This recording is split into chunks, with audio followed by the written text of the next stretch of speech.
Bonjour, bonjour. Aujourd'hui, je suis enfin dans ma plantation. Je suis dans la plantation que j'ai souvent l'habitude de vous montrer. Vous avez vu derrière moi là, il y a la banane plantain. Ici actuellement, je suis en train de sacler le champ de Macabo.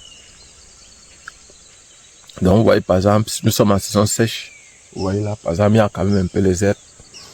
Voilà par exemple, je suis en train de sacler, d'enlever les herbes. Mais dans cette vidéo aujourd'hui, il ne s'agit pas de ça. Il ne s'agit pas de montrer comment il enlève les herbes, non. Il s'agit pour moi aujourd'hui de vous parler d'un Africain qui avait une vision. Et je voudrais que vous puissiez suivre le discours qu'il aura prononcé. C'est un Africain que personnellement j'ai beaucoup admiré et j'ai beaucoup apprécié. Et je voudrais que certaines personnes, lorsqu'elles veulent souvent s'identifier à ce monsieur-là, à ce panafricaniste-là, à ce héros de la vie publique africaine, qu'ils puissent d'abord suivre au moins les discours de cette personne-là, qu'ils puissent savoir quelles étaient les aspirations profondes de celui-là. Et je voudrais que vous puissiez écouter ce discours parce que on va faire peut-être un petit commentaire juste après. Juste après. Je vous laisse écouter. On se retrouve tout à l'heure. Congolais et Congolaises, combattants de l'indépendance, aujourd'hui victorieux, je vous salue au nom du gouvernement congolais. À vous tous, mes amis, qui avez lutté sans relâche à nos côtés, je vous demande de faire de ce 30 juillet 1960 une date illustre que vous garderez ineffaçablement gravée dans vos cœurs,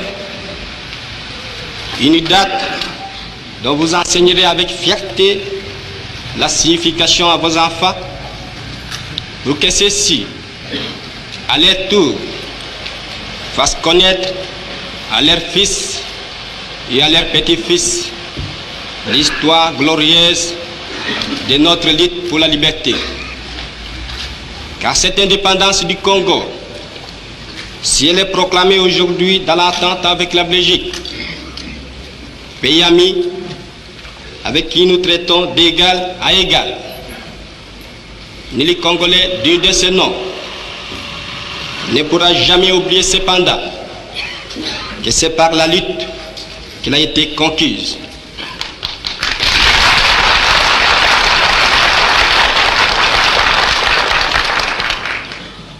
Une lutte de tous les jours, une lutte ardente et idéaliste, une lutte dans laquelle nous n'avons mélangé ni nos forces, ni nos privations, ni nos souffrances, ni notre sang.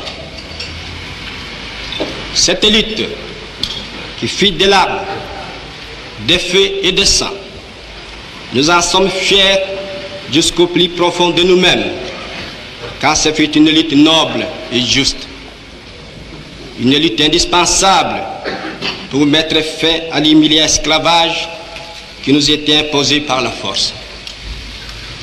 Ce qui fit notre sort à 80 ans du régime colonialiste, nos blessures sont trop fraîches et trop douloureuses encore pour que nous puissions les chasser de notre mémoire.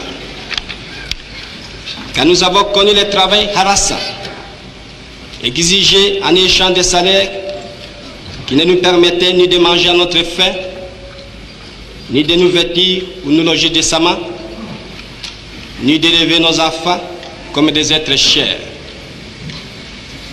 Nous avons connu les ironies, les insultes, les coups que nous devions subir matin, midi et soir, parce que nous étions des nègres. Qui oubliera qu'à un noir, on disait tu, non certes comme à un ami, mais parce que les voix honorables étaient réservés aux seuls blancs. Nous avons connu que nos terres furent spoliées au nom des textes prétendument légaux qui ne faisaient que reconnaître les droits du plus fort. Nous avons connu que la loi n'était jamais la même selon qu'il s'agissait des blancs ou des noirs, accommodante pour les uns, cruelle et inhumaine pour les autres. Nous avons connu les souffrances atroces des relégués pour opinion politique ou croyances religieuses. Exilés dans leur propre patrie, leur sort était vraiment pire que la mort elle-même.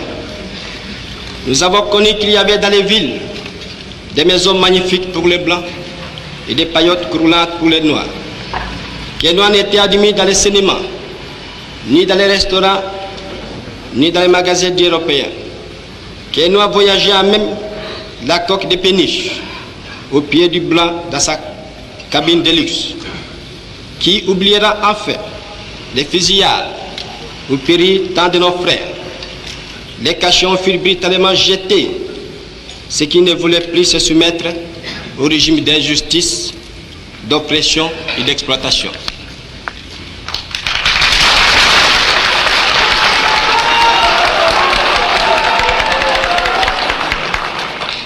Tout cela, mes frères, nous en avons profondément souffert. Mais tout cela aussi, nous que les votes de vos représentants élus a agréé pour diriger notre cher pays, nous qui avons souffert dans notre corps et dans notre quai de l'oppression colonialiste, nous vous le disons, tout court, tout cela est désormais fini. La République du Congo a été proclamée et notre cher pays est maintenant entre les mains de ses propres enfants. Ensemble, mes frères, mes sœurs, nous allons commencer une nouvelle lutte sublime qui va mener notre pays à la paix, à la prospérité et à la grandeur. Nous allons établir ensemble la justice sociale et assurer que chacun reçoive la juste rémunération de son travail.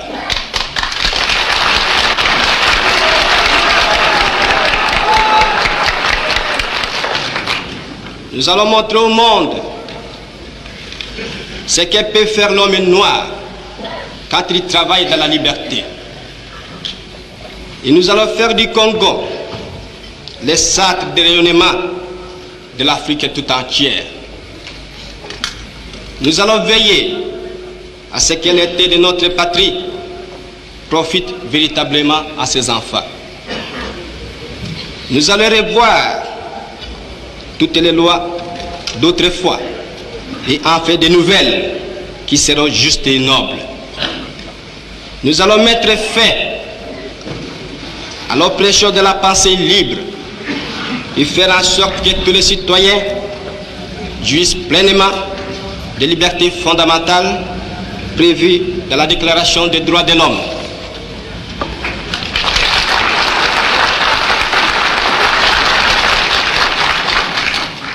Nous allons supprimer efficacement toute discrimination, quelle qu'elle soit, et donner à chacun la juste place que lui vaudra sa dignité humaine, son travail et son dévouement au pays. Nous allons faire régner non pas la paix des fusils et des baïonnettes, mais la paix des cœurs et de bonne volonté.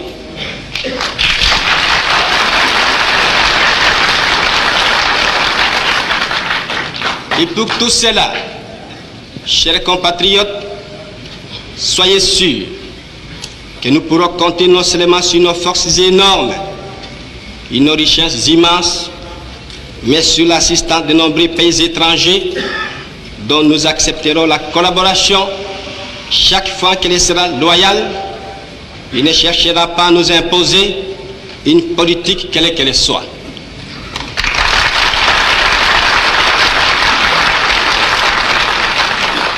Dans ces domaines, la Belgique,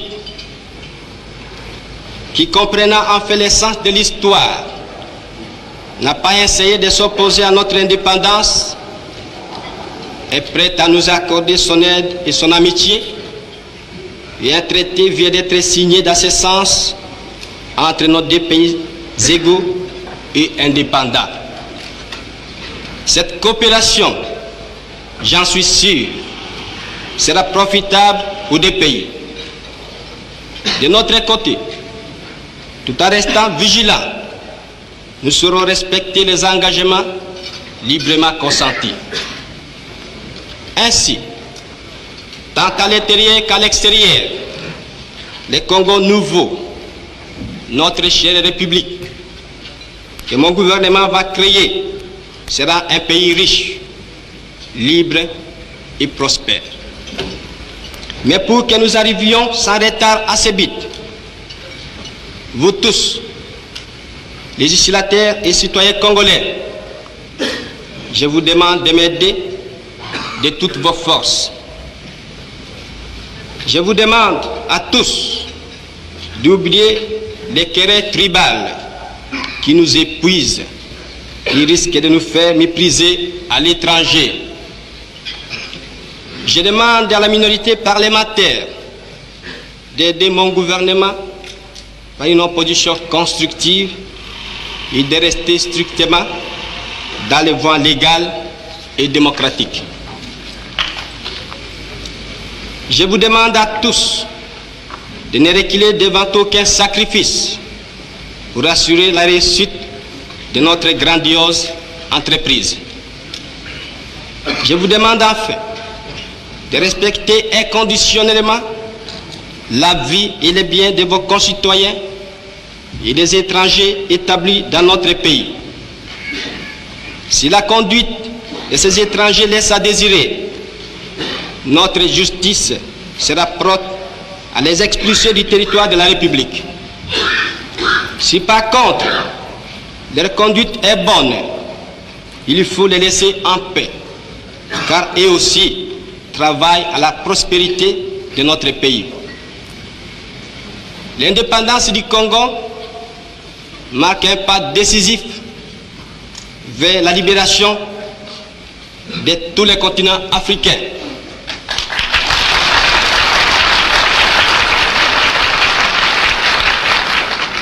Voilà, Sire, Excellences, Mesdames, Messieurs, chers compatriotes, mes frères d'Arras, mes frères de lutte, ce que j'ai voulu vous dire au nom du gouvernement en ce jour magnifique de notre indépendance complète et souveraine.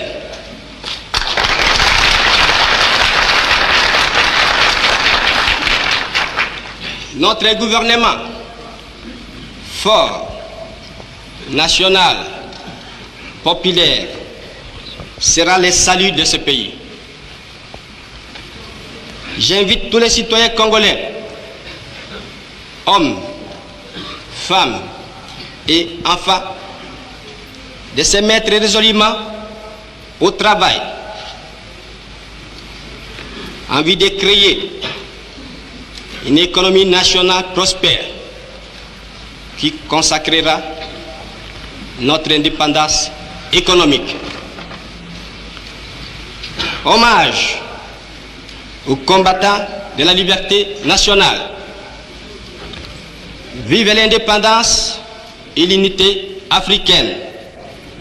Vive le Congo indépendant et souverain. Vous avez eu à suivre le discours du panafricaniste Patrice Lumumba.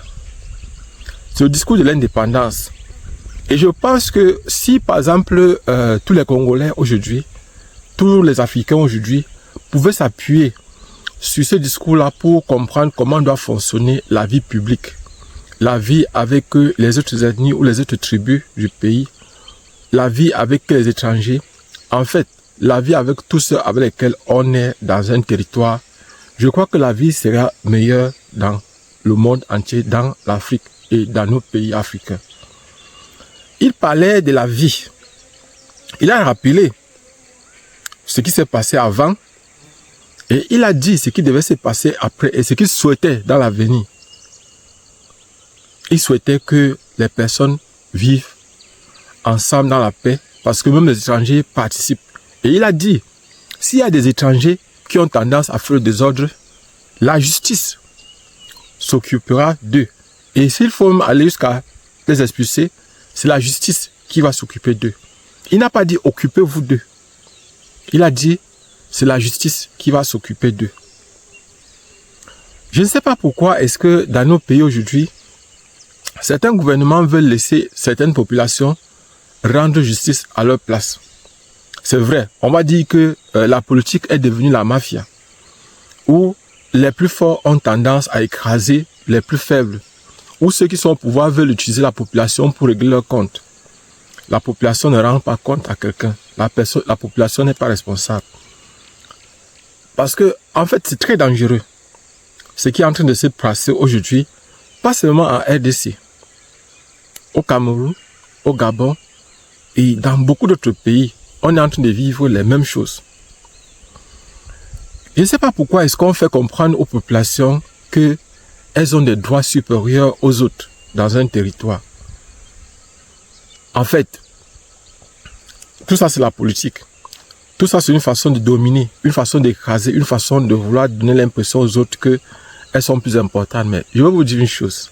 La vérité c'est qu'il n'y a personne qui soit plus important que les autres. Personne. Lorsque vous vivez sur un même territoire, vous avez les mêmes avantages et les mêmes... Je vais prendre un cas simple. Prenons le cas des États-Unis d'Amérique.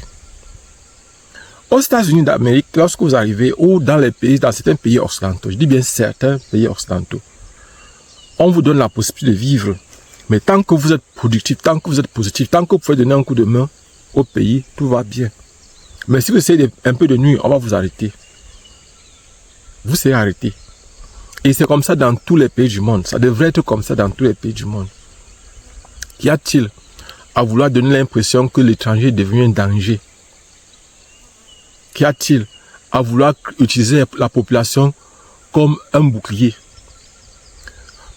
Qu'y a-t-il d'instrumentaliser les populations? Actuellement, les élites au niveau de la RDC, au niveau du Cameroun, au niveau du Gabon, au niveau de beaucoup d'autres pays africains sont en train d'instrumentaliser les populations. Et cela peut être à l'origine de la création d'un génocide ou des génocides, ou des guerres civiles même. Et je crois que l'État, les gouvernements devraient être responsables, devraient pousser la population à être plus responsable, en montrant à ces populations que nul n'est au-dessus de la loi. Et que s'il arrivait qu'il y ait quelqu'un qui fasse quelque chose qui ne va pas, la meilleure chose c'est d'écouter ce que Patrice Lumumba a dit. C'est vrai, on va dire, est-ce que Patrice Lumumba c'est Dieu? Est-ce que c'est lui la Bible? Est-ce que c'est une... Pour moi, ce qu'il a dit, c'était un homme très sage. Et il s'est sacrifié pour que les Africains soient libres aujourd'hui. Vous avez vu ce qui s'est passé tout récemment en Afrique du Sud. En fait, on va faire des vidéos pour bien comprendre ce qui s'est passé en Afrique du Sud. Parce qu'il y a des personnes qui pensent que le gouvernement sud-africain a décidé de récupérer les terres aux blancs pour donner aux noirs. Non, ce n'est pas ce qui se passe, ce n'est pas comme ça. Le gouvernement sud-africain a dit que si la loi qu'ils ont sortie, c'est que s'il y a une terre qui reste non occupée pendant longtemps, s'il y a des habitations qui restent non occupées pendant longtemps, alors ces terres-là ou ces habitations-là seront récupérées par l'État sud-africain. Voilà ce que dit cette loi-là. Il ne s'agit pas de récupérer les terres aux blancs pour donner aux noirs. Non, ce n'est pas de ça qu'il s'agit. Il s'agit de simplement récupérer les terres qui ne sont pas cultivées, qui ne sont pas utilisées, pour donner à ceux qui, pour mettre ça à la disposition de ceux qui peuvent l'utiliser. À quoi ça sert une personne d'avoir 100 hectares, 10 000 hectares, alors qu'il n'utilise même pas 100 hectares sur les 10 000? À quoi ça sert? Alors qu'il y a d'autres personnes qui n'ont pas les terres. J'ai toujours dit dans mes vidéos, nous sommes de passage sur la terre. Nous ne sommes que là pour un temps.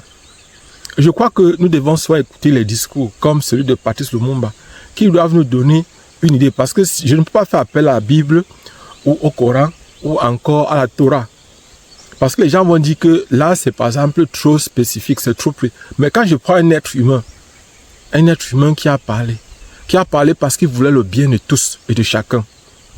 qui a parlé parce qu'il voulait que les gens puissent être capables de vivre sur un même territoire ensemble, qui a parlé parce qu'il souhaitait le bonheur de son pays et le bonheur du continent africain. Je crois que, en ce qui me concerne, moi, le conseil que je peux donner, c'est que nous sommes tous sur terre et personne n'est venu accompagner l'autre. Et chacun doit savoir que sa liberté s'arrête là où ça commence celle de l'autre. Et que la justice est là pour nous tous, pour tout le monde. Et que c'est une responsabilité pour le gouvernement d'assurer la sécurité de tous et de chacun. Des biens. Vous avez suivi dans le discours de Patrice Lumumba, de son excellence Patrice Lumumba. Donc, avant parfois de dire, comme certains veulent parfois le prétendre, que vous ressemblez à Lumumba, à Patrice Lumumba, il faut au moins se comprendre ce qu'il a dit ou ce qu'il a fait, ce qu'il avait comme intention. Patrice Lumumba n'était pas un xénophobe, ce n'était pas un homophobe, ce n'était pas un tribaliste, ce n'était pas quelqu'un qui détestait les ethnies des autres.